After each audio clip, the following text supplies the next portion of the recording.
Hey, everybody, and welcome to the Greater Apes podcast. My name is Jerry Williams, a.k.a. Greater Sapien. I'm Jesse, a.k.a. Bino. How's it going, Bino? It's going, you know. We had a good podcast today. Yeah. What did we talk about? Well, we talked about WandaVision mostly, and then went off on quite a few tangents that I think you'll enjoy. More importantly, in this episode, we did address mental illness, and I think it was an important subject that will possibly come up more.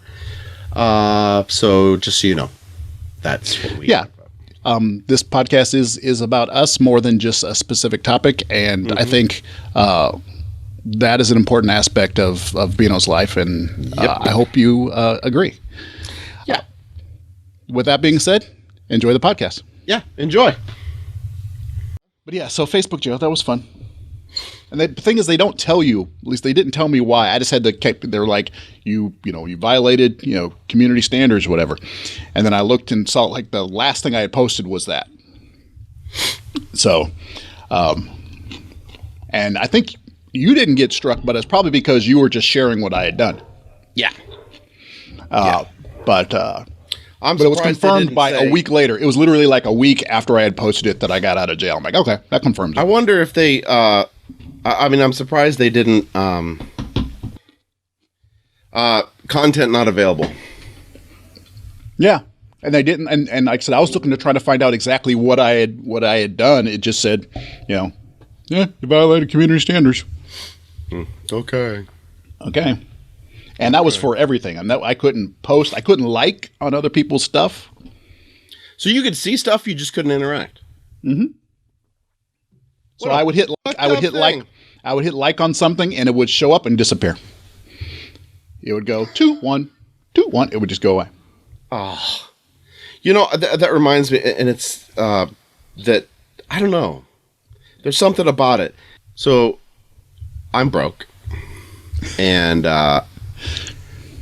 when you're broke, you got to eat. So sometimes things go by the wayside. You're just like, okay, well, I guess I'm just gonna not pay the internet this month, and they're gonna turn it off, and read. So I let that happen. This is probably about 6 years ago. Oh, okay. This is not current. Okay. No. So okay, about 6 years ago, and excuse me, and I went online to see, is my internet off? I mean, obviously I can check my Wi-Fi or whatever, but it I think I did, and it said it was still going, but you go and you get that little dinosaur that says no.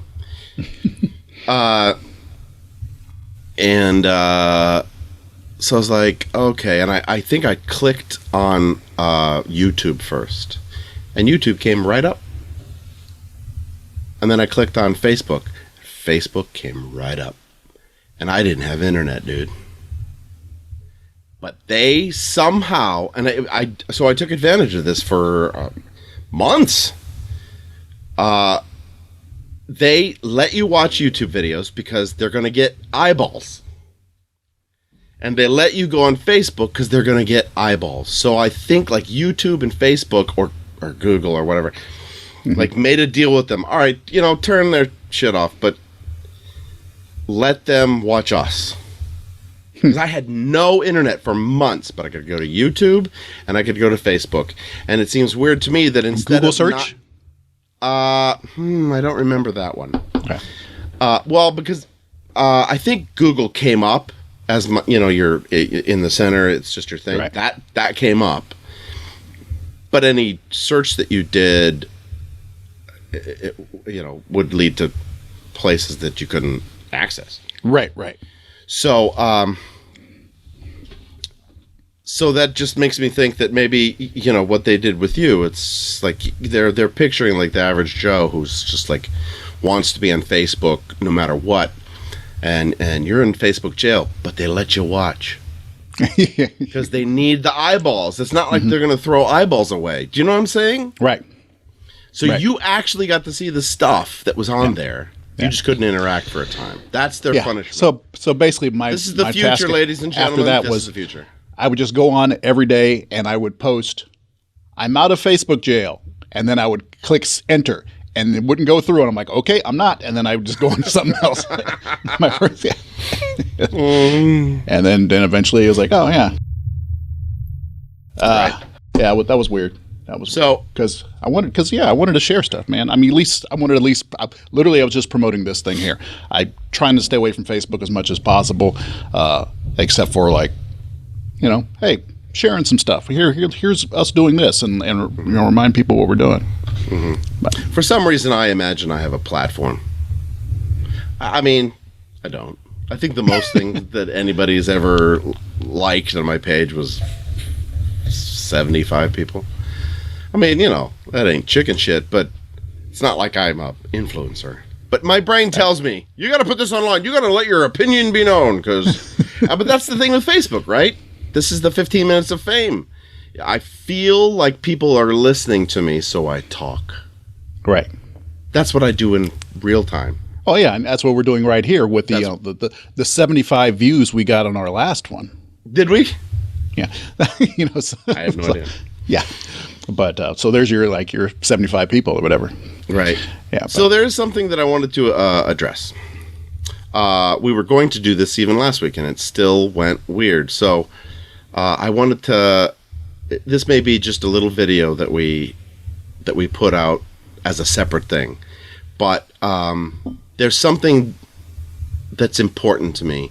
So Jerry and I have always had these conversations, and we've always thought, wouldn't it be funny if people could see or hear what we're talking about? Because we just end up dying laughing, and anytime anybody's around us, they're just laughing and laughing, especially when it came to pop culture things. So that's what we're hoping to bring here. But then, Jerry and I talk behind the scenes, and I'm like, okay, what is this going to be?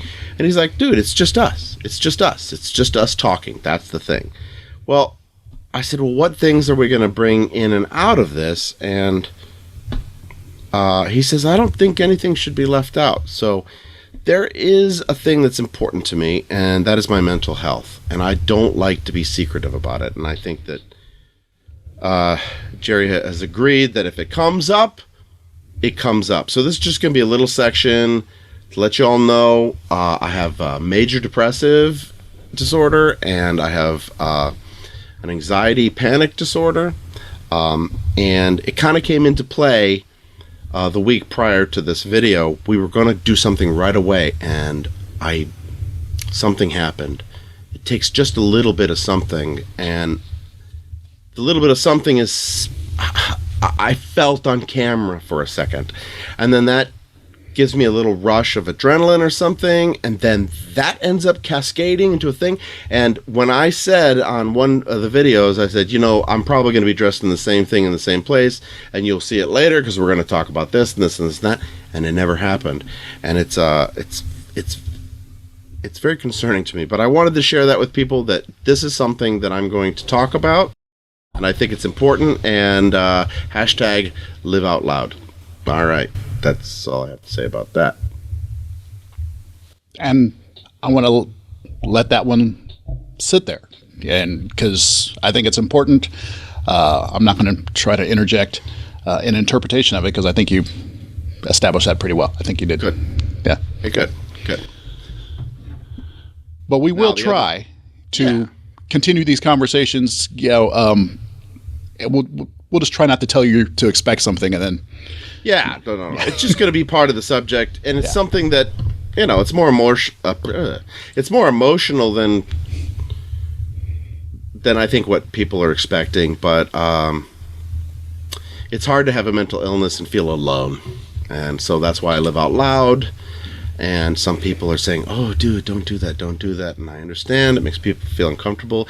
Yes, it has caused me some harm to live out loud, but it's important. It's important because when I see other people and they're talking about their mental illness, I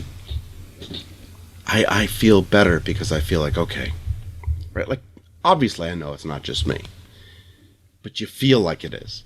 And what's his name, Jerry?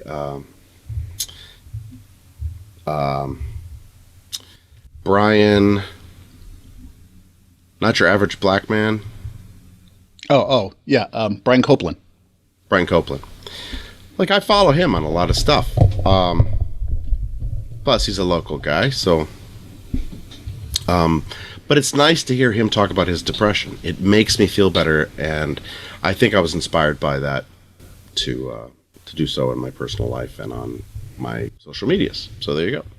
That's probably an addition. It's going to be a weird jump cut. Whatever. Nah, I think we'll just stick that on the front because I think it's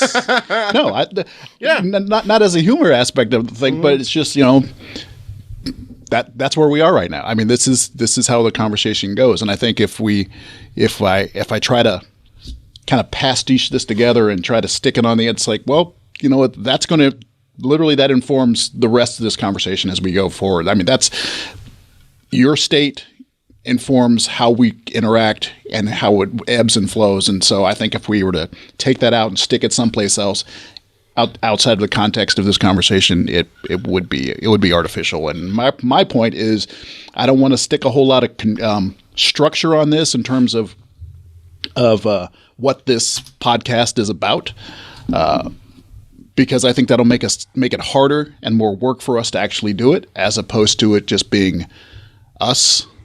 And then if I don't have to bring a special topic or a special persona or anything to the podcast, it's easier for me to do, and it'll be easier for you to do. It's definitely easier for me to do. All right, so the other day, I told you I was gonna have a chimney sweep over. I have this tiny chimney.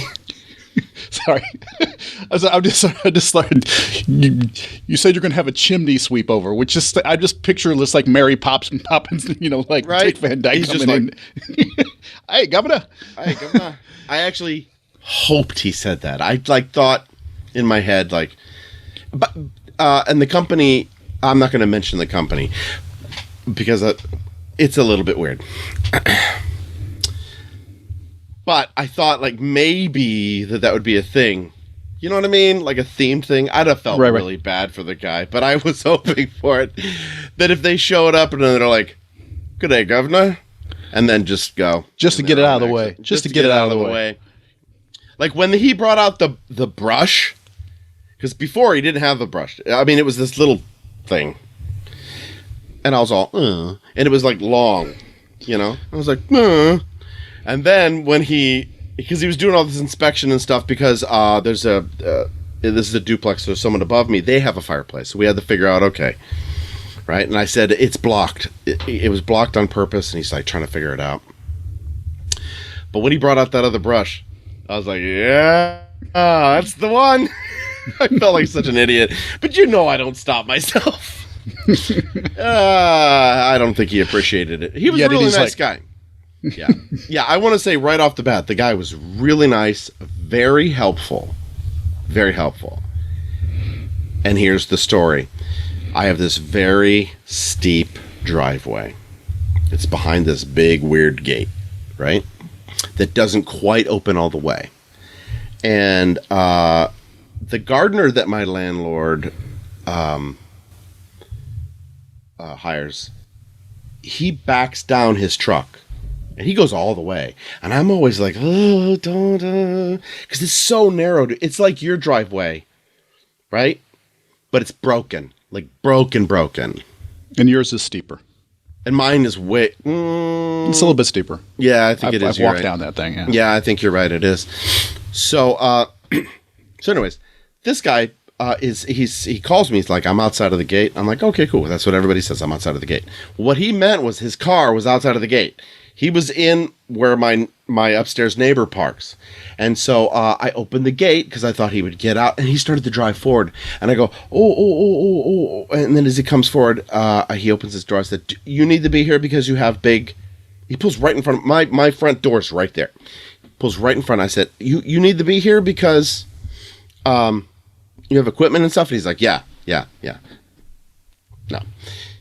No, it was brushes. He had brushes, and there was one big box to put a cap on so that animals wouldn't get in and all that stuff. That was it, right? There was no reason for him to drive all the way down there. Most of the stuff that he had to do was actually in front, where if his car was there, that'd have been much easier. So, everything goes fine.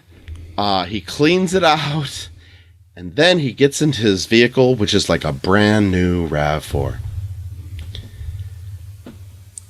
and his front wheels, its front wheel drive, are in the mud. I have so much mud outside of my door right now. This guy could not get out. And there's this weird chain link fence, this little tiny thing with a little gate that's in front, and there's this 4x4 in the ground. If that wasn't there, we'd have no issues. He would have just driven forward by gravity, put his wheels on the cement, and come back up. Nope. He cranked his wheels, and then just like trying to get on the cement, and he would come up a little bit, because what he was trying to do is he was trying to come up enough so that he could turn his wheels and go like this to go into my backyard. Nope. Because every time, and I kept trying to tell him, because he didn't see it, he'd get up, and then as soon as he turned his wheels like this, it would just go right, and he'd just like tap that 4x4. Ouch. So, Jerry, I felt so bad for this guy. He was pissed. Understandably. But he didn't know what to do. He was I could tell by the things that he was saying that he was late for a job, so all these things went into it. Anyways, at one point, he just like gunned this thing. He was so close to both of our houses. Right. That's what I was thinking. What I was thinking. Like this close. He did tap the house, and it left us just tiny little mark, and thank God. And I took pictures of everything just to make sure. But he just like, and then he just like, and that I heard the chain link fence go. It just raked the side of his car, and he broke one of the gates. But you know me, I don't care about that shit. I can fix it.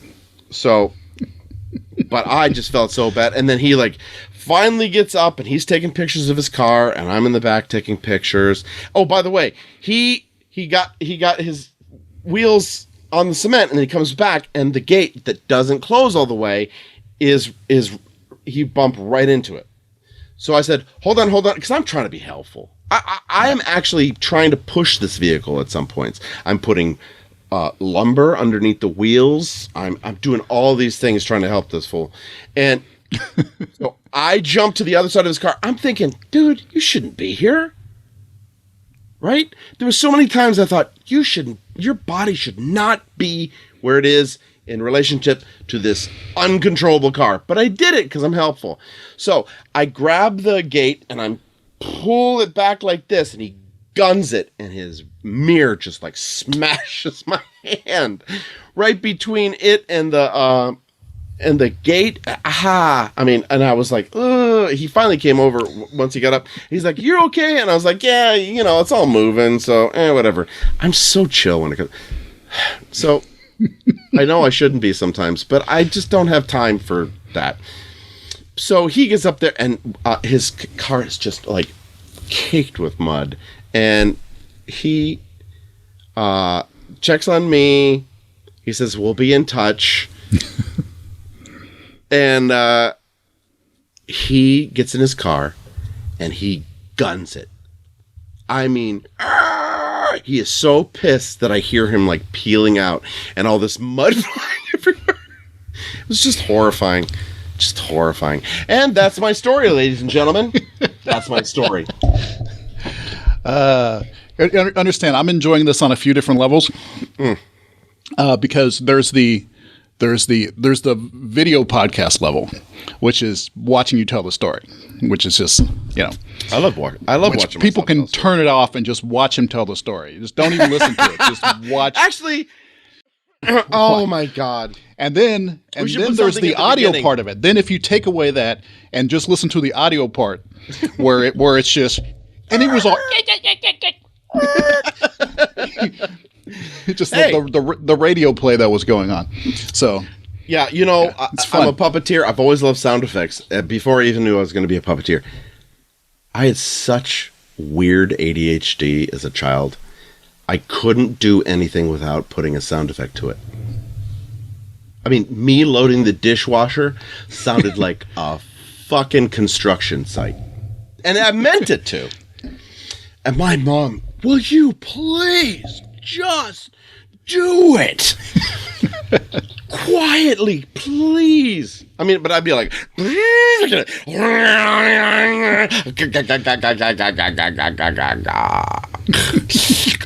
yes, because he grew up in the post police academy. No, I was prime age for that. I was like 12 years old. I admired that guy so much more than I think anybody in the world did, except for the people who kept wanting to put him in movies, obviously. Michael Winslow?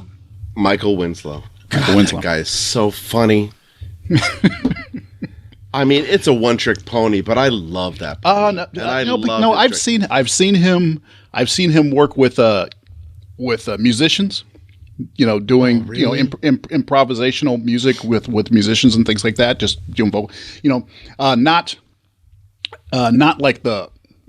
And you know how Key and Peele did the whole battle between Michael Winslow and Bobby McFerrin. You know, I didn't see that. So it's not. It was. He doesn't do it to like the musical craft level that Bobby McFerrin does, because he is a studied musician and understands the construction of like harmonies and things like that. Mm-hmm.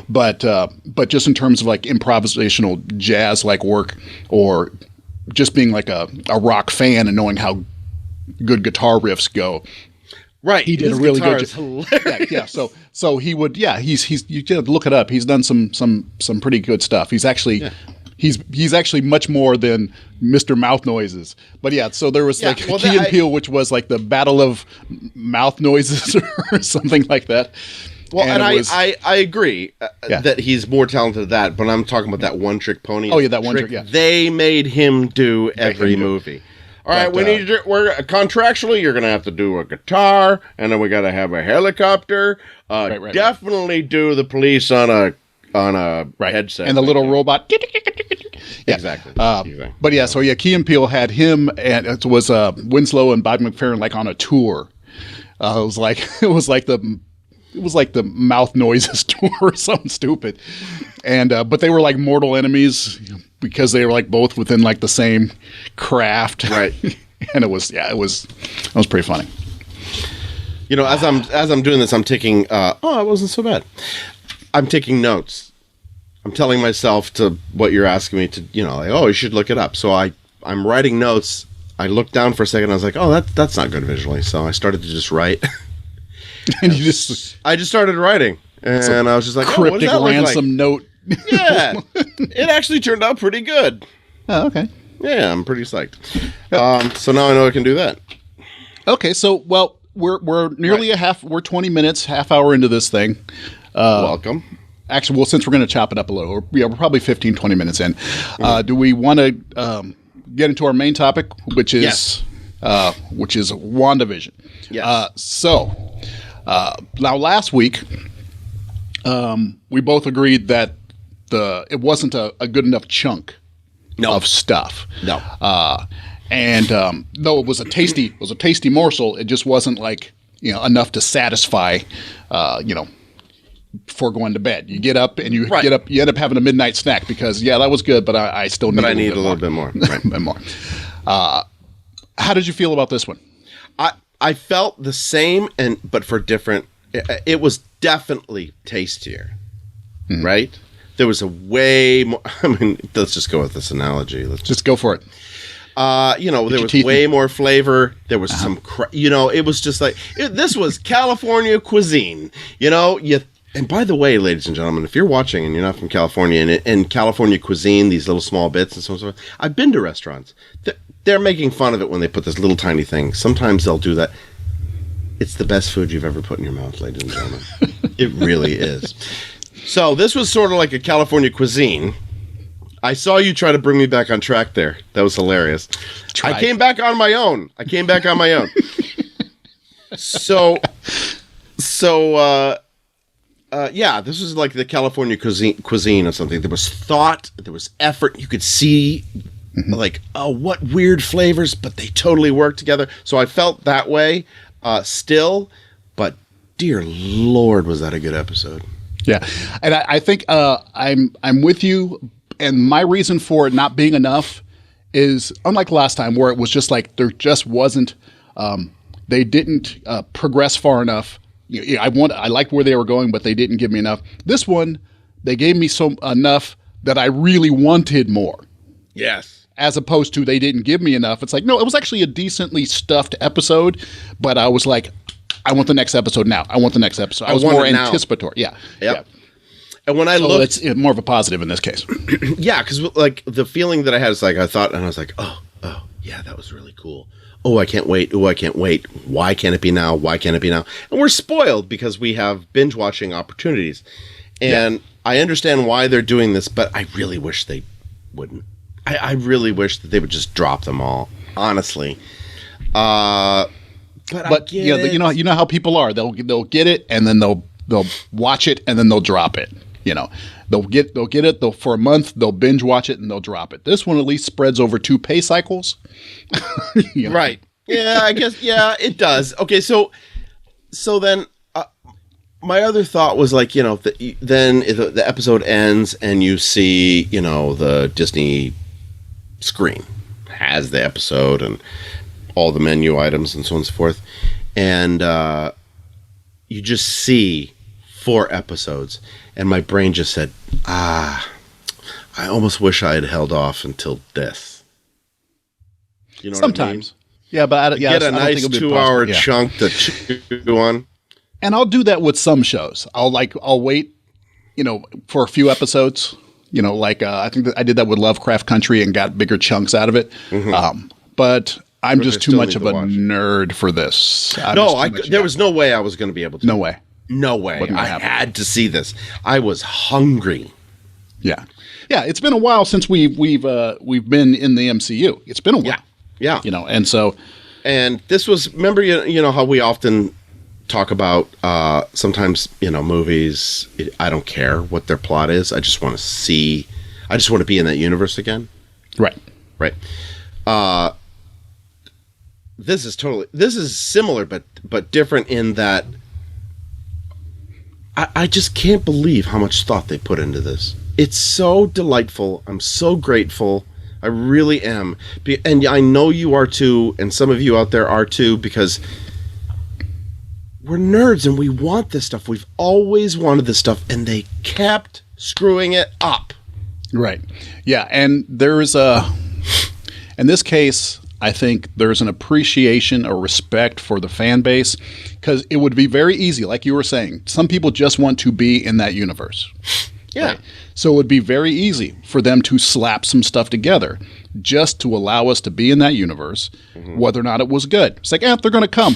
Come on. What? We're Marvel. Of course they're going to come. Of course they're going to come. Yeah. But that chips away. Yeah. You know what I mean? So, yeah, that does dilute the brand. It messes things up. And so they could have done that. But this is actually crafted, curated, and obviously pivotal to the MCU. I mean, there's stuff in here. There are facets that we never saw before, which are adding to the kind of the nuance and the texture of the Marvel universe. And it's not just throwaway stuff. Yeah, and I love this about them too, and I want to bring this up before we go into the thoughts on this episode. Oh yeah, we're going from start to finish, man. There's so much in this episode. Yeah, so spoilers. So, but concerning Marvel, Disney handling this, the thing that I've said before is like they finally hired nerds to do it, like people who actually like really like this. They hired them to do it. Like, don't they have Raimi coming up to do something? Isn't he about? Oh yeah, he's doing Doctor Strange. And I mean, are you kidding me? That is so good a choice. Yeah. For that. Now, there was something else I wanted to say about this. Is that that I really appreciate what they're doing, because they they don't talk down. They have this really good way of doing that. They don't talk down to the audience, right? Like they don't. This isn't made for the lowest common denominator. We'll talk about that later. It'll come up. It'll come up. So it's not made for low comm doms, right? It's made for high level fans, right? But they know how to lift the person who doesn't know anything. Right. And get them going. And that's what I see happening here. Because did you watch the two? They have a special thing now. They're gonna. It's just characters. It's 7 minutes. I haven't watched it yet. Oh, dude. Yeah. They could have done a little bit better. It was a little bit confusing, but before we, I asked to build on what you were saying. Yeah. That method of kind of bringing people in is a very comic book thing to do. Yes. You know, there are story arcs that happen in comics that are kind of long and totally convoluted, and it's hard to get in the middle. But so they don't do this every issue. But good writers have a way of having conversations happen, having little points that are really just ramps for new people. Now, it's really annoying sometimes when you're a longtime reader of something and you're like, yeah, we know, yeah. And you're just like, you kind of skip over the page because you understand the craft enough that it's like, oh yeah, this page here is for the new person. You know, this little CSI like conversation between people who should know better. Right. And they still tell you anyway. Murders kill people. Right. And we investigate them. Right. So, but that's exactly what this is. They have these little ramps to get people up to speed and then keep going. And I think the MCU is doing better than even the comic books. Yeah. Oh, yeah. No, because they're not stopping the story. They're not stopping the story to do it. Oftentimes in a comic, they will literally stop the story to do that, and it can be really distracting and just frustrating, a waste of space. But in this case, they're doing a good job. Yeah, and this is a perfect segue to get into this episode because, and I was watching another YouTuber who comments on stuff like this, Charlie from Emergency Awesome. Recommended. And he pointed out, because I'd noticed it, but he definitely pointed out that there were some scenes in that episode that were sort of Family Guy hanging on a little bit too long. Just a little bit. Mm-hmm. Onto a thing. And it was establishing stuff. Like they made sure that you saw that giant sword logo in that room. Right. in the main lobby. Right. This sort of thing. And he pointed out, and I was like, yeah, that's true. And that is so gentle a way of giving people information. Well, what was hilarious, and someone put it up on Twitter, is they had the scene where Jimmy, we'll start back at the beginning at some point, but there's a scene where Agent Wu is writing everything up on the board. Yeah. And someone said, I thought it was great for Marvel to show what everyone has been talking about for the last 3 weeks. In an actual scene. These are all the questions. Asking the exact same questions. Yeah. And so that was very much of, hey, this is where we are. These are the things we're trying to figure out. Oh, by the way, we know this is what you're trying to figure out because that's why we put it up this way. You know, we're not just haphazardly doing this. These are the questions you should be asking. And I thought that was just hilarious because it was like, oh yeah, Jimmy Woo is us trying to figure out what's going on. He is us. So, Jimmy Woo is us. Okay. Right, start at the beginning. Do we want to start at the beginning? Because I was going to start getting into Jimmy Woo, but right now let's start at the beginning. Okay, my first thought at the very beginning was I love the introduction of Monica Rambeau. That was great. That was great. They do an audio kind of wrapping her back to when she was a kid, as in the Captain Marvel movie. Mm-hmm. Have a little Captain Marvel's voice in there, and then they kind of morph it into her as she reappears from the snap. One, go back and take a look at the casting of the little girl and this girl and this woman right here. It's like, my God, great! My brain said, casting. Was there long enough time for that little girl to grow up? Nope. No, great freaking casting, just great. I mean, even let's get into just the biology of it. Mm-hmm. Eyes, nose structure, they did a really good job of getting somebody who looks like they could have been that little girl. Yeah. As opposed to, it's like, oh, who's this little button-nosed person that they got, that obviously is not, no, they've got somebody else, So they did a great job on that kind of casting. Wonderful job. Absolutely. And it was a great story arc. I love, because, they're trying to weave all this stuff together. And I, how much I love subtle things. I just love to notice little things. Her snapping back and all those people as she's running through that hall, snapping back. Right. I mean, the whole Endgame movies came back to me. Right. Yeah, and for those who are just not super up to speed, so what happens is that her first appearance, instead of, the kind of a fade in on her character, is her reassembling, which I don't think we knew is what happened. When they came back, when the Hulk snapped in Endgame and brought everybody back, no, not Hulk. Remember no, Hulk? the Hulk brought everybody back. Stark got rid of all the bad guys. Oh, I forgot that part. Yeah, remember My Hulk? memory sucks. Yeah, he had to. He thought he brought everybody back. So, because gamma radiation, it won't kill him. That's why Stark ended up dying, because it was so much energy that he's just mere human. He got killed. Right. So when the Hulk snapped and brought everybody back, we didn't see that. We just said, "Oh, they're back." We were just told, Ant-Man or Hawkeye picked up the phone and talked to his wife. They're back. We know they're back now.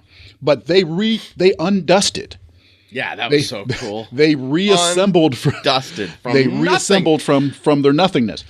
and chaos ensued, which obviously would happen. So this was a great way of giving us some context of what was happening outside of the Avengers complex when that happened. How real people. You could hear sirens and things going off, because obviously things were happening, in car accidents were happening and all sorts of stuff as people reappeared where they were before, or someplace close by, because obviously if they're in an airplane, they didn't reappear in I think they don't kind they of a step, though? Yeah. Are we sure? That may be brought up later. Yeah, true, but I'm kind of giving Banner some credit that people are safely returned. Yeah. Complex mind of his. So before we move on to that, this is what you're explaining here is exactly what I'm talking about. This, okay, so when she came back into existence, the entire Endgame and all the Avengers stuff, in the back of my mind, joined, and it's ooh. And then, so the Avengers movies were, I'm trying to think of the word, I'll just say brought up, evoked, to give you some context and some emotionality going into what we're about to see. And that happening in the show we're watching, WandaVision, added to the movies. That's what you're talking about. Yes. And that is just seamless shit right there. Yeah, because that's one of those things that we worry about. I mean, we don't worry about, but as storytellers, we think about it. Sometimes it takes us out of a film when everything is kind of focused on the immediate and what just happened. It's okay, he snapped and everything's back. But part of us goes, what's happening outside this complex? There's always part of us that goes, but we're in the middle of the Endgame story. We're going to stay here. We don't get a chance to go look at that there. Right. We don't see that broader context. So this is giving us, and it's giving us kind of a temporal context. It allows us to know when this happened. It's okay, it puts us in that moment. And yeah, it was really well done. And just things she was snapped. Okay, well, who was snapped and who wasn't. There's some people I'm thinking were snapped that we'll probably learn about later because of this. But yeah, so that was wonderfully done. Yeah. So wait a second, because remember I said I forgot that it was the Hulk that snapped people back. That means that at that moment that she was reassembled. Avengers reassembled. Anyways, that they still hadn't won the Endgame yet. No, that's exactly. They were actually out. Yeah, because right after that, that's when the big firefight starts, and the ship, Thanos comes out, and then I'm the guy who does sound effects. they come down. Yeah. So yeah, that's exactly. So that's where we are, and then we learn that. Then we go to I think they said 3 weeks later is when she reported for duty. I think so. Yeah. I think it was 3 weeks later. So we're still kind of before Spider-Man: Far From Home. Yeah. Right? So we're still back there. And so Nick Fury isn't in charge of S.W.O.R.D. Because we were kind of under the impression when he was in Far From Home that he was on that space station and he was, running S.W.O.R.D., which he may still be by the time Far From Home happens. Right, because essentially, because I rewatched Captain Marvel to prepare, and I had my roommate watch it, so that this would make more sense.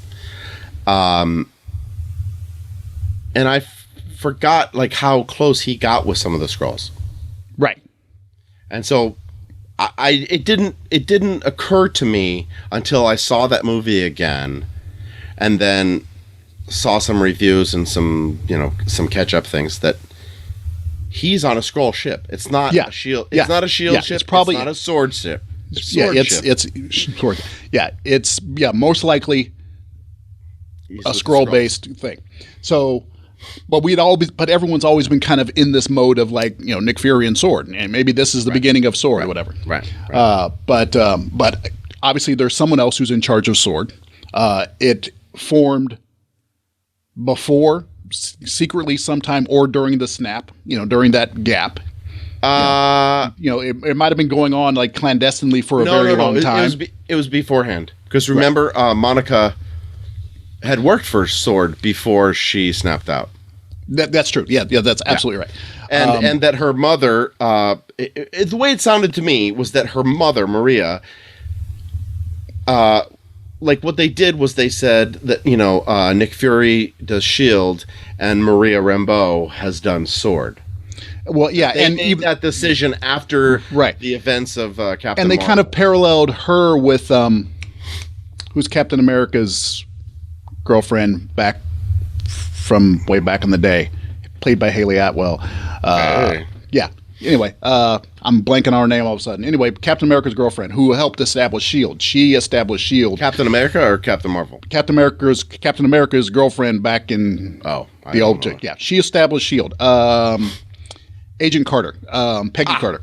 Peggy Carter, got it. So she established S.H.I.E.L.D. And so they're kind of doing a parallel where you have this kind of strong woman influenced by the heroes around her establishing this organization. So you had the same thing with Maria, kind of going, following with Captain Marvel, establishing S.W.O.R.D. That's more space-based, while Peggy Carter established S.H.I.E.L.D., which is terrestrial based, because that's the kind of thing that she was looking at. Mm-hmm. So interesting little parallels going on. Yeah. So we're only just a few weeks away from the snap, or they're calling it the blip because they didn't know there was a snap going on. Right. They have no knowledge of that. And so we're introduced to, I don't know if we want to move on, but we're reintroduced to Jimmy Woo, right? Right. Is there anything that any connection you want to make before going on to there? Well, I love that they're. So again, with the subtlety, it doesn't even. So they didn't. There's no reason in the world they had to have him. I mean? Back you're Jimmy Woo. Yeah, Jimmy Woo. Oh, okay. Sorry, I thought you were going back to her because I do want to real quick. They did, in terms of subtlety, they kind of subtly alluded to a couple things. One, she's been in space.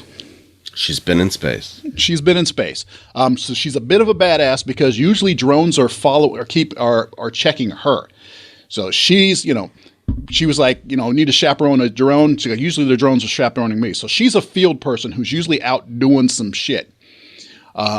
So she's a badass. We know she's a badass. We know she's a badass. Because if she goes into space on her own, obviously she's an excellent pilot prior to going into space.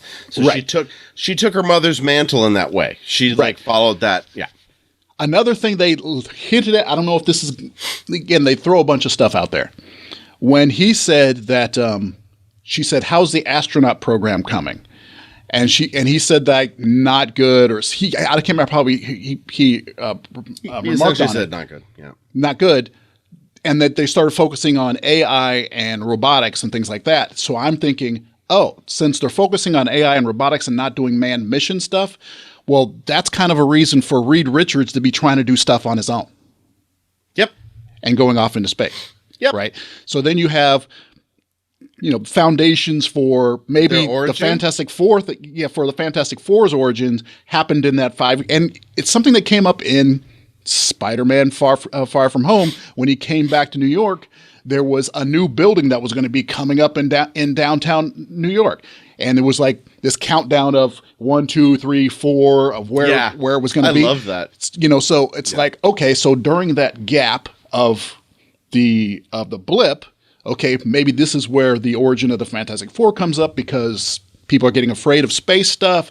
So maybe Reed has to kind of go rogue and doing his science stuff to get what he needs done. Sort of an Elon Musk sort of thing. Yeah. Well, and that's the thing. He was trying to do experimental in the old comics. He was doing experimental rocket stuff, and he couldn't get approval to get stuff done. So he had his friends come with him, and they just took off and did his experiment. Went up and did the cosmic radiation because he knows what he's doing.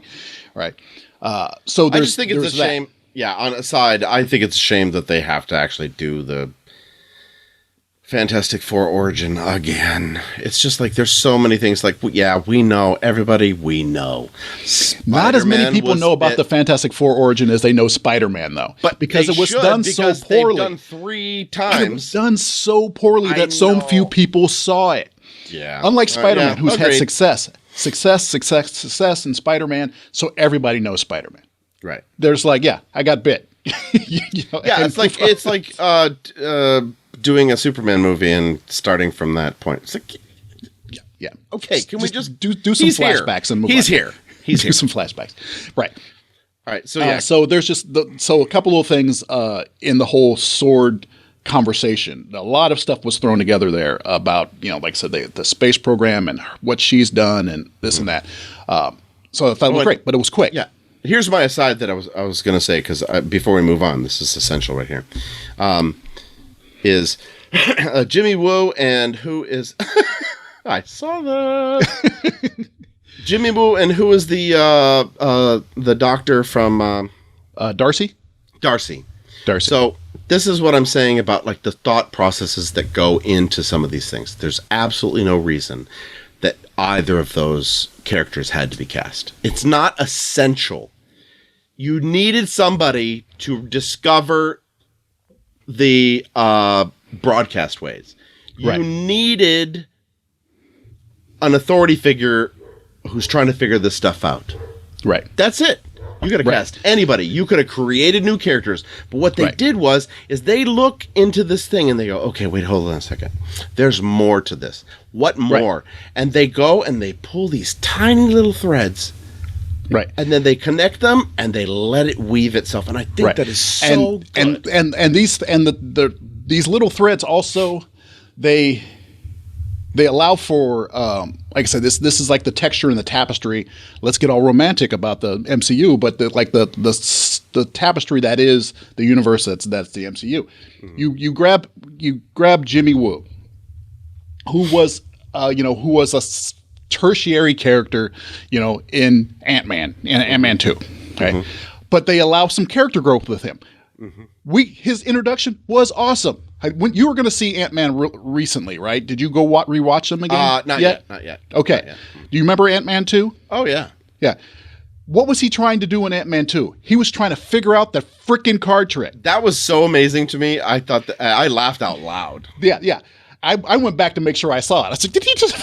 Yeah. Because that was just a little thing where he was... one thing they established in Ant-Man is that he's like an overly comfortable agent. He's not like your standard run-of-the-mill, we're going to keep everything business. He's overly comfortable with people, right? Yeah. So that's why he was kind of getting worked by Ant-Man, because he kind of got lured in by his casual, demeanor. So he's asking him about the card trick, and then later on we see him try to perfect the card trick, and he's screwing up. Yeah. But it's been 5 years now. Yeah. Boom, That's all he's been doing. He's got the card trick down. That's just that little thing is just it's like, yep, it's Jimmy being Jimmy. And then there's Darcy. I had to look it up because I wasn't sure. I'm like, she was a political science major when she was an intern. Yeah. She wasn't an astrophysicist. Okay. But so she wasn't snapped away. She's had 5 years. Okay. So in those 5 years, she reestablished herself and became a doctor in astrophysics. Because now, why did she do that? Because the events that she went through, I think. Right. One of those may be that Jane Foster snapped away. Oh, right. We don't know. We don't know what happened with Jane Foster. We don't. But that's something where if her mentor, the person who she's been doing these adventures with, gets snapped away, that's the kind of thing that inspires a person to pick up their mantle. She became an astrophysicist. The astrophysicist that Sword called on. Yeah. Yeah. So okay, that good. And so we always loved that she was.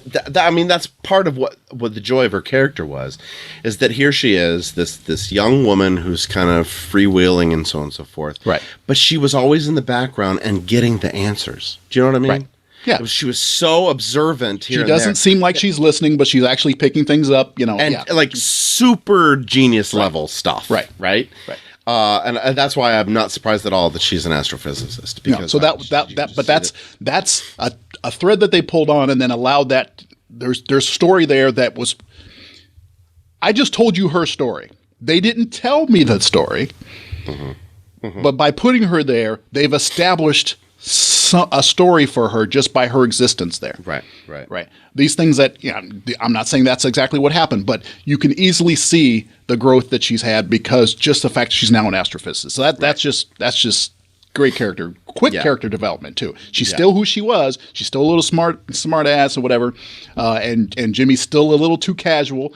You know him talking about like wanting to have kids. Like that. I was just gonna say, I loved how he was. Oh, you mean chips? Okay. Yeah, you mean chips. But and then he has one in his mouth. I thought that was actually. I don't know why I thought that was funny when he picked up one and he put one in his mouth and it wasn't in there. It was just sort of. I don't know. It just seemed funny to me. Right. I laughed when he. No, he's a really good comic actor. He's just really good at what he does. But they're bringing these characters in they're already fully formed. And so they feel authentic, and so that's also helpful. Is that they didn't have to establish anything new. These actors know and it's how like to do seeing it. an old friend. It evokes the sense of seeing an old friend. Yeah, and it also does something else to me. And I think I don't know if this was influenced by Joss, but this is a thing that Joss does, and Raimi. So, I mean, some of the best directors, actually, I can see that now in a bigger picture. Some of the best directors, they have their actors. There's a group, right? Which aside, I can't wait to see what Bruce Campbell is going to do in Doctor Strange. Because he's going to be in Doctor Strange. Right. Period. Even if he just walks by or he's in the back, he's going. When Raimi got that job, the second thing he did was call Bruce. Yeah. To say, hey, you got a gig. Or if he hadn't had a chance, Bruce was, surfing the internet, saw the Raimi got a gig and said, I got a gig. I got a gig. Yeah. So I can't remember where I was going from that, but directors with their actors, and Marvel seems to do this very well because, like I said, it evokes like seeing an old friend. Not only in the sense that you are participating in the movie in that world, but in the real world sense, you like to see actors who have had semi-small parts and are talented. You like to see their characters continue. You have a joy for them personally. Like to see Jimmy Woo, I was like, good for him. You know what I mean? Right. There's that sense of you. And then what's Darcy's real name? Oh, darn it. Kat Dennings? Kat Dennings, I think so. I loved it. And as a matter of fact, when I was commenting on your Twitter replies, like, how'd you get that emoji? the thing that came right after that was Kat's personal thing saying she has found a Darcy emoji, and she says, "And I am deceased. Goodbye." Right. And I thought, oh, yay! I mean, how exciting! That's something we'd all like, right? Wouldn't you love to establish something that is adored by people, and then you get all these little things? And then, totally aside, I know I do this a lot, but it's important to watch Wanda. Man, I just, before we start this stuff next time, I'm just going to have a list right here of the actors' names. Actors' names, because old. Elizabeth Olsen. Elizabeth Olsen. Elizabeth Olsen. That's good. And right after that, it showed somebody had posted something about her at the premiere for Civil War. And here she is. She's in this big movie. They're all getting presented one by one and with roars and all these people wanting to take pictures with them. She looks stunning. And there's pictures of her crying her ass off, trying to, not because she saw Mark Hamill nearby. And I love that. I love that she was so overwhelmed. Right? See how that, it ties it into the ground. Here's this person, who's doing so well right now. And has people doing that for her now. Yes. There are people who see her and cry because they just happen to be going through the airport and they see her and they're like, oh my God, I want to be you. Or my daughter talks about you and this, Yeah. So she's on that end of it, but she's still, yes. And I totally understand. It's like something, look, if I was at a place and I saw Mark Hamill, I would definitely cry. Definitely cry. Yeah. Yeah, I just love stuff like that. Okay, so that's my aside. Now, here we go. So, I love his introduction, too. Wow, that's where this started. Yes, yeah, we're just... Wow. Yeah, so we get... I can pull back. That's great. Yeah. So there are a few things... So the whole point of it being him, well, at least the kind of conceit, is that he had a person in witness protection in that town, right? And my first thought is, well, the last person he was dealing with was Ant-Man, so he's not just like your garden variety FBI person. He's high level. He deals with superpower people. Yeah. So he knows things. Yeah. So who's this person in witness protection that's in this town? I never thought of that. So who's this person? Is it a person of power or is it a person related to somebody? So this is where my brain went.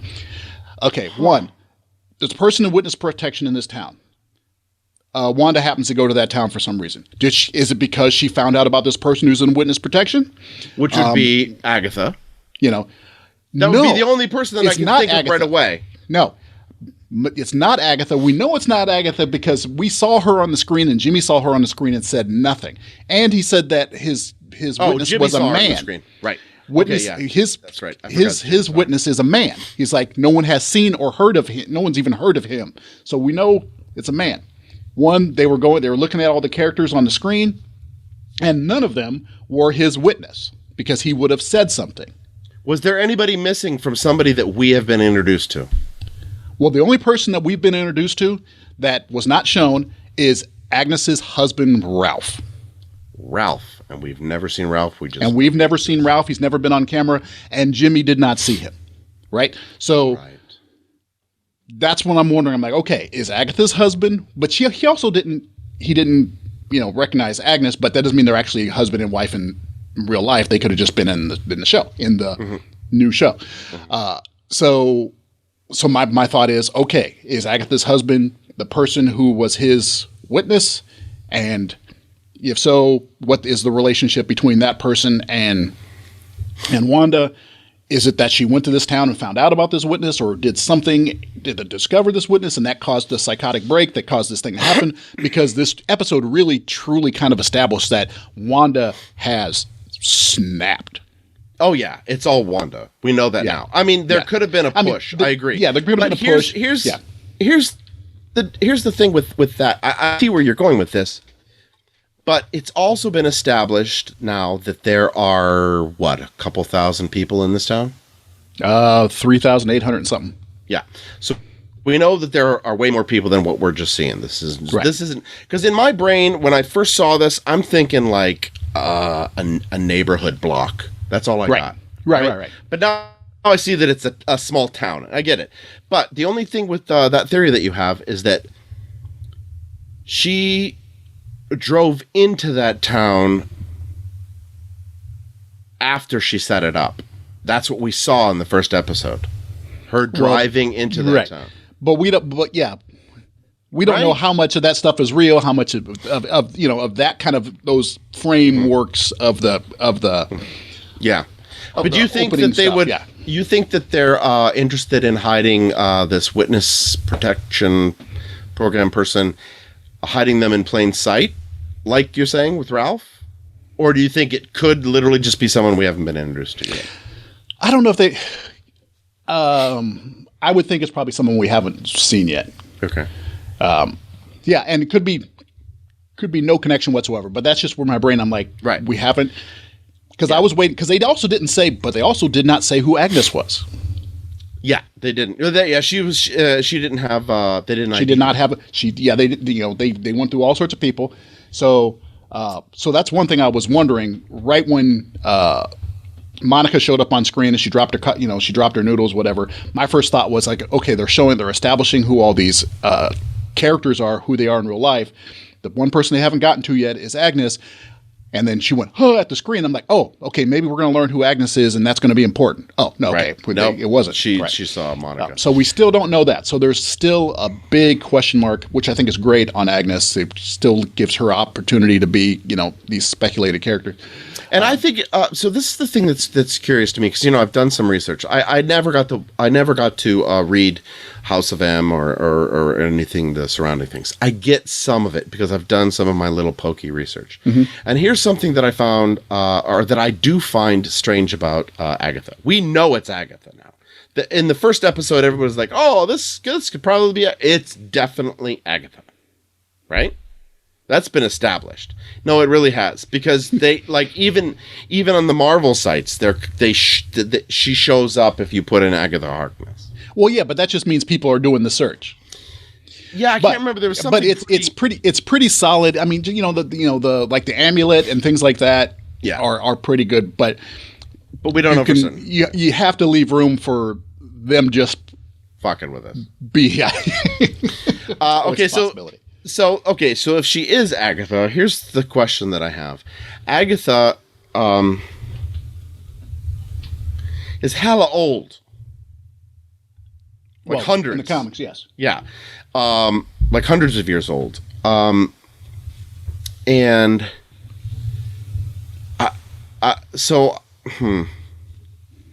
So I see how they like cast an Agatha to be this next door neighbor thing because that's funny. That's a great little conceit to put in there because it's trope and interesting. And obviously people that are inside of her experience are look how they look. So we know now that Agatha, if that is Agatha, and I think it is, and I'll tell you why, that she's going to be represented as a younger person. And I get that because there was no real reason to make Agatha an old lady except for back then they were creating a witch character. Witch, right? Exactly. That's the only reason. Because if she is magical and has lived since the Salem witch trials, she could be like nigh immortal. Boy, that's a hard thing to say. So I have no problem with that. Here's the thing that's curious to me and makes me believe that this is definitely Agatha. Because we went and looked back. Her bunny is called Mr. Scratch. Right, which is the devil.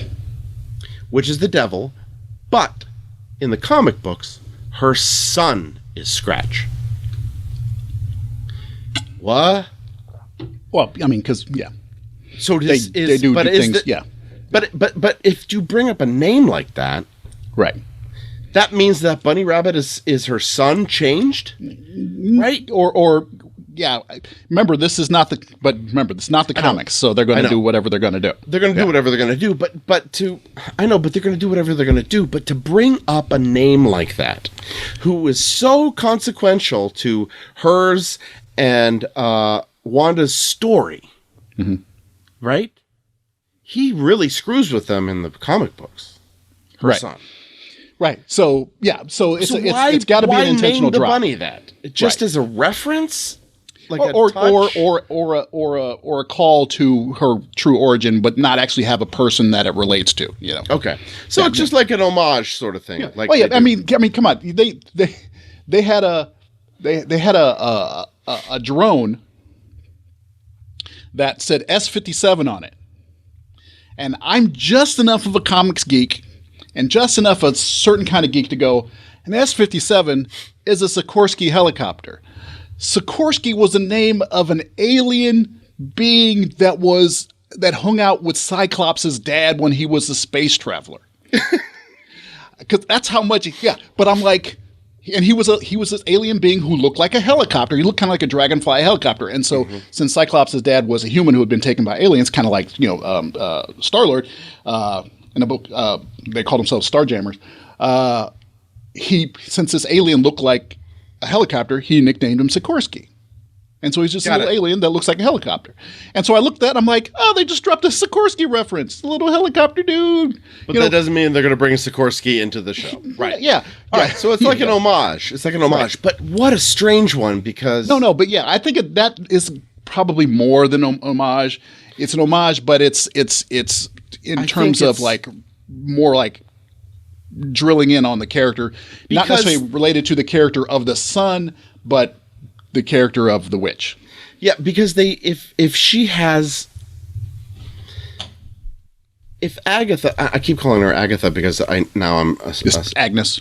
Agnes, which is funny to me because Agnes Moorehead was in Bewitched, and I just think that's awesome. I mean, there's so much thought into this. This is the kind of stuff that if you and I are sitting and writing, this is the kind of shit we come up with. I'm like, oh my god, and you're like, what? I'm like, her name will be Agnes, and you go, exactly, and people in the room are like, fucking yeah. Okay, I just invented that last part, but if she has a small animal with her, why wouldn't it be named after the cat? I mean, yeah, right. Or maybe they're not giving her a true familiar. I don't think he's necessary. These are just distractions taking us down the wrong road, and that's may absolutely be the case. Yeah, that's what I'm enjoying about it. Because it could be all sorts of things. Right. So it's established. I mean, they say it right off the bat. I mean, they have Monica say at the end there, it's all Wanda. It's all Wanda. Yeah. All right. So that's kind of, I mean, she could be wrong. There could be somebody manipulating it or some trigger that happened. But I think some trigger. It seems some trigger because here's a story trope, and I'm just going to throw this out there. I may be wrong, but here's a story trope that I think this might be going on, and it might be interesting because knowing what Wanda is and the things that she's been through. Okay, right. So which could lead to something bigger, and this is what I think that story trope will be. It's going to be Wanda is in charge of all this. Wanda has made this happen. This is her world. We have that. That's established. This is all Wanda. But that trigger, I don't know who that trigger is. Is it some sort of reincarnation of Strucker? Is that his name? Okay, yeah, Strucker, yeah. Right? Or is it Mephisto, or is it whoever it is. We don't know that they haven't touched on it. Well, I mean, maybe they've hinted at it, but whatever it is. And then when she comes to, she's going to destroy that person. That's a story arc I think this is going in. Because you know how that feels. That's a nice relief, right? That somebody who suffered and suffered and suffered and suffered and suffered and suffered and suffered finally realizes who's been screwing with them, and boom, right? And I think that might cause the multiverses. how much control does she actually have over them? Right? Wanda knows reality versus unreality. That was a freaky scene. Yeah. So when she's confronted with the statement about Ultron, they did a great bit of like showing us the edited part of it, and we'll get to the editing thing in a second. They showed us the part we didn't see, which is obviously she knows what the story is. She knows that this isn't reality. But she enjoys it she knows it, but then she can just go, yeah, right. Monica mentions reality, and it takes her out of it for a second, and she says, "Yeah, but you mentioned Ultron." Right. So it's not like she's like, "What was that you were talking about? You mentioned a person that makes no sense to me." No, yeah, so she's aware like, of what you mentioned Ultron, and you have to go now, and so and got rid of her, and then when Vision once again kind of shows a little hint of like kind of discomfort, and he says, we can go wherever we want. She's like, no, we can't. This is our home now. She kind of says that's not in the show Wanda. That's MCU Wanda. That's like our reality Wanda saying, no, we can't go anywhere else. This is our home. This is how I want things to be, and I'm in control of everything. Right. Though obviously there's some instability because things happen without her trying to do it on purpose. Right. So question. Is the Vision we see the reanimated corpse of dead Vision? No, he is. Or is she just envisioning him because that's how, Yeah. I think it's actually his body, and because in my brain I'm trying to think like, how would she have access to that? And then I go, she's fucking Wanda. She can do whatever she wants. Yeah. She can go grab it. Who cares? Yeah. Right? She knows where it is. Yeah. It's not maybe like that's what decays. And maybe that's what happened. Maybe she found him and that's what happened. Maybe that's what this witness is about. There's something about knowing where things are and, hide him from Wanda, whatever. And who knows? I literally just made that up on the spot. But so she's so interesting. And so she's got. I remember when I first saw the scene. I watched the episode twice. When he walked into the room, when they kind of they redid that scene where he comes in and says, Wanda, where's Geraldine? I was like, oh, he's all desaturated back there. Oh yeah, he's that guy. I hate that. Of all the things of the Marvel universe that stick with me, it's Dead Vision is just hard. The crunch. To see. It just all his color running out and him flopping to the ground. I can't get it out of my mind. That's the kind of visceral stuff that just haunts me. It really does haunt. Yeah. And her making that decision before Thanos reversed it. I mean, come on. No wonder. No wonder. Yeah. Well, yeah, and there's the visceral thing about it is also that when he died at the hand of Wanda, for lack of a better term, it was a glorious death. And he was happy. He said, yes. I love you. It was a glorious death. Yeah. And then his second death was just a body. He was just and it was horrifying. Because, drop. That was, there was something in Nikki that was just like, because digging into that part of the brain, you know what I'm saying? It's so visceral. Oh, you know me. I can't get that shit out of my head. All right, so here's my question to move on. Oops, I just moved my camera. You're good. If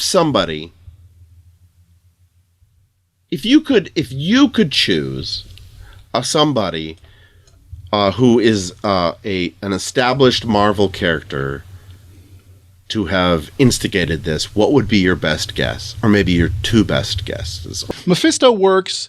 Like I said, my original thought would be more of a techno person, a techno group. But that's not us. That's not going to happen. You mean like AIM? Like AIM or something like that. Which, by the way, hazmat suits getting translated into beekeeper outfits. Right. But we know now that was Sword. Yes, but by the way, that's something we were thinking that maybe it's her mental, like how she pictures it. There's obviously there's like a translation matrix, correct? Yeah, that says take things on the outside and turn them into something that fits within this universe. Right. So I like when the helicopter drone went in there, and he said, "Well, why did it change?" And he said, "To fit the set design or whatever, the production design." So yeah, it was changed to fit the production design. So and the same thing with him as a beekeeper. The fact that he got bees and everything too was also interesting. Yeah. Well, that's creation. She can do that. Yeah. But here's the thing. They didn't establish how he is not in that universe anymore. Mm-hmm. They never showed him being kicked out. So that sword agent, or FBI, probably sword, is still in that universe. That we know. Yeah. Or he's, somehow, because... But what did the Because rewind there was do? just an edit. There was just an edit, and we don't know what happened. It's, so, yeah. Huh. Yeah. All right, so, okay, but considering... But we know things happen in those edits now. That's the thing. There was an edit. But we know things that exist. Within those edits. On the outside, I thought it was very interesting. And it's not established that it's, how much of it is Wanda editing. Obviously, she's editing inside the universe. But is she editing the broadcast? Because... Yeah, like, why would she? Yeah. So why would it matter to her what the outside world sees? Right. So Darcy was saying that when the skip happened, she said, somebody's editing the broadcast. I mean, that's how she put it. Someone's editing this broadcast. So is it Wanda or not? Would she be that granular in what she's doing? I don't know why she would.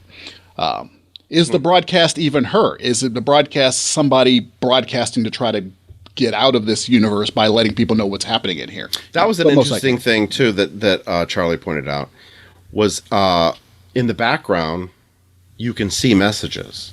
He's making an assumption, but that they might be, and I want to go back and watch now to see if I can see any of them, or I should just do research. Somebody's already done that shit. Where it may be the townspeople calling for help. Right, because it seems to me like, for example, why was Herb and Agnes able to have that conversation? They know they're there. They know they're there. But Wanda wasn't nearby. Dottie didn't seem to know she was there. What's that? Dottie didn't seem to understand that she was there. But Dottie was sitting right next to Wanda. So is there like a proximity thing? Are people still going through their roles outside, but kind of knowing that they're kind of puppets and they have to go through the thing? But when they get nearby, like when Herb is doing the tree thing, and he's trying to resist, and he starts cutting something stupid because he's muscular, trying to not do what he's supposed to do. Right. But he's too close to Wanda to be able to completely come out of it. So they're able to who knows? It seems if that theory is correct, it's not that far out of no, it's not. Wanda. No, because right outside the door, the doctor was like, "There's no escaping." And these are the parts where that was the part where Vision was more cognizant. Yes. Do you know what I'm saying? Right. Less of the role, more cognizant, which means to me that because I do believe that's his corpse. So I think that as Vision, just as a theory, as Vision becomes more aware of what's happening to him, Vision becomes more independently alive. Right. Yeah. Because, obviously, she's probably trying to give him as much free will as possible. But when he gets a little bit too far, she edits and resets him to go back to being happy and stuff. But he sort of notices. There was this really subtle moment. In this last one, even as he was playing back along with her, there was a sense of... When he sat down on that couch, there was this thing that happened with his face, and I was like, whoa, wow, good job, you. Yeah. That was good job, you. Good job, Paul. No. I thought, because it was some excellent acting. Because previously, he would come to his senses, he'd become aware of his surroundings, and he would get a pure edit, and he would kind of reset to, they'd kind of like go back to position one for the scene, and then he would just be, happy-go-lucky Vision again. But in this particular case, he was like, we can go wherever we want. And she's like, no, this is our home. We can't go anywhere, whatever she said. And he's like, okay.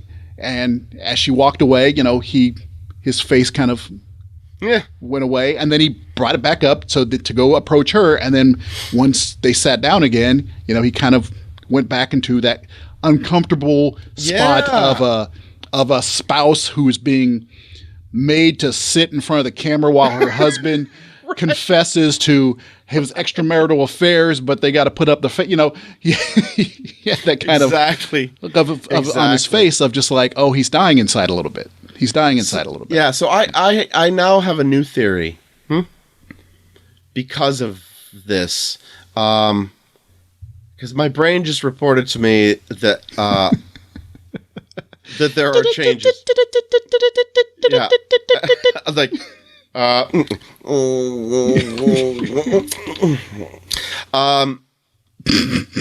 sorry. Just as an audio, just on the audio end of that makes no sense. No sense whatsoever. My brain just reported me in because now there's a wider scope of my knowledge of what's going on, because obviously I've watched more episodes. So I'm starting to see, because here's the thing. We were talking about this first afield, and then what is in her direct line of sight, and her experience is maybe right. what's Kind happening. of like that's what kind of it's her field of influence, not necessarily an actual field. Right, her field of influence. But here's the thing. So my thought is that because Vision is more aware, and I'm starting to see that the broader scope of what I'm thinking about is that in the beginning, on the first episode, he existed outside of her direct influence, but was still, everybody was still in on it, or forced to be in on it. Like the guy that he was working next to wasn't questioning anything. He was totally in there, right? Right. But that was the first time that Vision started to question something, if you think about it. Yeah, What he was kind of like, exactly are we doing? What do we do? Do we Right? make here? Yeah. What do we sell? Do we make something? So trying to bump those together doesn't seem to work. That outside of her direct experience, he's able to start to question, because we're seeing that now. Right? And in the previous episode, leaving the house and so on and so forth. What if? And then you look at some of the things that are being shown a little bit. That you see these little glitches, like the dining room table changes in front of her. I think her influence is decreasing. I think in the first episode, it was total. Yeah. And I was going to say the same thing. Yeah. Right, because it was a simpler show. It was a simpler universe, just like in the television shows. Right. There was no real conflict. There was no death in I Love Lucy. Right? And then as you start to go, and and you get to the Brady Bunch, then people are starting, there's more emotion, and more color. More complicated sets, more complicated concepts, better props. You know what I'm saying?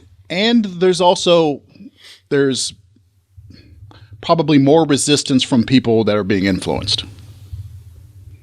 Because once they get a sense of being influenced, and they're going to resist a little bit. So maybe it takes a little bit more of her power in order to establish it. Well, right off the bat, it's like, you come in and you just knock everybody on their ass, and so you have complete and total power of everything, and everything works just fine as long as you want. But as things go on and people kind of get established, they start going, they start to feel it a little bit. Like, what the hell's going on? Do you feel it too? And the fact is, I was thinking the same thing. You're using your power all the time, so you're getting a little bit kind of power fatigued, as powerful as you are. So what do you think that's going to mean? Because she's going to notice that things are breaking down. That means other people would. So, in other words, that shot where you see the dining room table switch between eras, right, and you see the look of concern on her face, if anybody else is in that room, they see it. Right. That has to be, because she's created this reality. So if it starts to shift and change, somebody's going to see it. Yeah, so I'm and wondering she's already if that's mentioned happening. her concern. She's already mentioned her concern that people will notice that when the water broke and things were happening when she was pregnant and having the kid, and the power went out in the entire town. She's like, do you think people know it was us? You know, things keep happening. They're all going to start to notice that we're doing these. So she's already kind of showing that kind of concern that these things that keep happening can't be coincidental, and people are going to notice. And maybe the fact that they notice makes it more difficult for her to establish things, you know, to keep things going. Yeah, that's an interesting too when you think back to other episodes, because like the first one, they're just so happy-go-lucky. We're totally not normal people, and we exist in this world.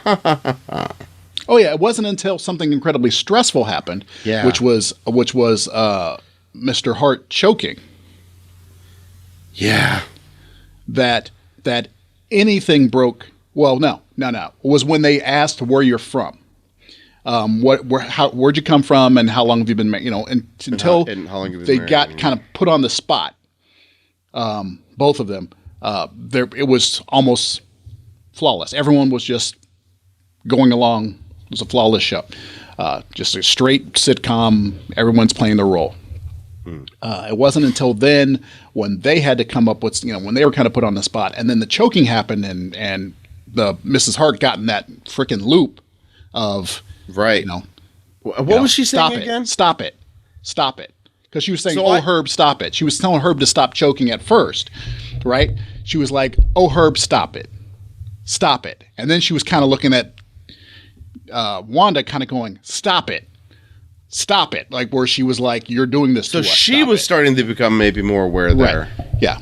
But at first she was just saying like, oh, stop it. You're faking like you're choking. Oh, stop it. And then she just kept going. And then she was like, it's either like telling Wanda to stop it, to stop doing what she's doing, or also help this person. No one's doing anything either.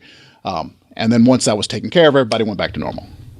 Also, another interesting point, because I'm thinking back along this new timeline here.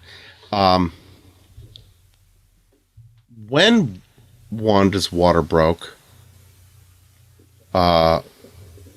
Vision took off to get the doctor. Yeah. And when he brought him back, was it? Yeah, brought him back just after they were born. And then they had a conversation. Oh, I hope you enjoy your vacation. Oh, yeah, you know, but we never leave. Or we can't leave or something. Right, yeah. Remember, his car just broke down before they left. You know, he wasn't able to leave. I have to go back and watch all this stuff, because I bet you there's all this stuff. Now that I'm starting to really consider. Oh, yeah. When this is all done, or at least, you know, every couple episodes, it's going to be a requirement to go back. And this is how they get you to go back and watch things again to get the nuance. Yeah. Yeah. Wow. So, no. So again, they're a really healthy portion with this one. But in terms of back to our beginning about it not being enough, it's for me, it wasn't quite enough in terms of they left me wanting more. But that's so kind it's of not like you didn't dish out enough. It's just that you made me hungrier by having me eat this. So I want more. But I think they had there was a lot stuffed into it for an episode that was, you know, basically like a flashback episode where they just kind of said, okay, we're going to put this in context of everything we've seen before. Well, and you know what? That leads me into a one thing that did occur to me almost immediately, and that is because they jumped into real. What was the name of the episode? This episode? Yeah. I can't remember. But it was something about stay tuned. Yeah. Something it was. Oh my God. What an idiot. I just watched We interrupt this program. Thank you. Which was, you know, that's a great title because it's exactly what they did. Right. They pretty much started in the real world. Right. And the thing that first occurred to me in this episode was, oh, they're starting in the real world. And my assumption was they were going to do a little bit in the real world, and then they were, like, as a preview, and then they were going to do the intro with the music. Right. It never happened. Never happened. And there was no theme song. There's this music that plays at the end. There was no theme But I song. realized, like, there is no theme song for this. Yeah, the theme song, the end music was Voodoo Child. Well, yeah, well, there's that. But I mean, in terms of the credits. But that also, if you think about it, I can't remember what the end songs were on the other episodes, but last episode was Daydream Believer, right? So there's there's a connection to what's happening in the episode. So the fact that it's Voodoo Child, so you have people being manipulated by like voodoo dolls or whatever, by magic and stuff like that. So it made me think of also of Vision being like this doll that's just being puppeted around. But yeah, there was none of that. So real quick, I just don't want to forget this, because it's tiny little thing. It's an aesthetic thing that I don't think I've ever seen an aspect ratio change be so well done and be so ominous. Yeah. Because they go from full screen, 16:9, regular full screen, and then they, and usually when it was doing the TV show, it was 4:3. It was like, right. King, it was 4:3, and then they would go into there. But when they went back into the show, well, they didn't go back into the show. They went back into a cut scene of the show that we didn't see before. That we didn't see, right. That we see before. And so they went from full screen, 16:9, to movie aspect, which is, the letterbox, right? So they went in, and then they distorted and came down into the letterbox with the bands up and above, and it was a dramatic, it was scary, ominous change. It was scary. Yeah, something big had changed. Something like big reality changed. Yeah, your field of view is changing. What you see and what you don't see is changing, and what you're required to focus on is changing. It's actually a story device. It's not just, oh, this is what you see. This is actually part of the story. That what the aspect ratio of the camera is actually part of what's being communicated. So I thought that was just really well done. Yeah, really well. Yeah, done. Me too. It scared me. The second it happened, I felt this like, yeah, because Wanda is scary. Wanda is scary. It's really nice to see the start of another arc and realize how good the last one was, and now we're going to start again. It's just really exciting to be here. I like it. I like it a lot. Yeah, I like it a lot. Yeah. I kind of wish they were doling more of them out sooner, and the fact we only got 5 episodes left. Yeah, they got a lot of story to tell, but I'm looking forward to it. Me too. All right, you want to end that there? Yeah. And in case some of you are wondering, I know that you've been sitting here watching me, and I'm in a new space. This is where I want to start to broadcast some of these things. And I know that throughout this entire conversation, you've been like, what the hell is that behind him? That is a marionette. You can't tell because the control is at the top. And it's a very important marionette to me because it was created as a gift from my mentor. And it'll be better displayed hopefully later, or maybe not in the shot. But I know you've been saying, what the hell is that behind him? And that is a marionette that my mentor made for me. So there you go. I think you can see in this blurry shot right here, this is also a marionette on my back wall. Yep, there it is. Right. Don't you have one of these? Doesn't Robin have one of these? Yeah, I believe we do have right? one of those. Yeah. And then any of you that are interested, it's an important piece because it's one of the last things that he made. This series of marionettes, and how they started was one of his sculptresses. I'll just say sculptors. One of his sculptors, who made heads for him. They were dear friends for decades, and she made heads. And we were at an event, and they have little stores that they set up for people to sell some of their puppet stuff. These were in a box, and we had no idea that they existed. And Lewis has worked with her a lot. I think she had passed away at this point, Pamelia McIntyre. And so he took the heads, and he made characters from, what are those operas? Those little operas. Not the... What are they called, Jay? I can't remember. The Pirates of Penzance is one of them. Oh, okay. Gotcha. Yeah. I know what you're... Yeah. Anyways, so he made these beautiful characters for all of us, and it's very important to me. So that's what that is. Okay. Little side bit of information. Yep, just a little bit. Because I know they're going to be like, what the hell? What the-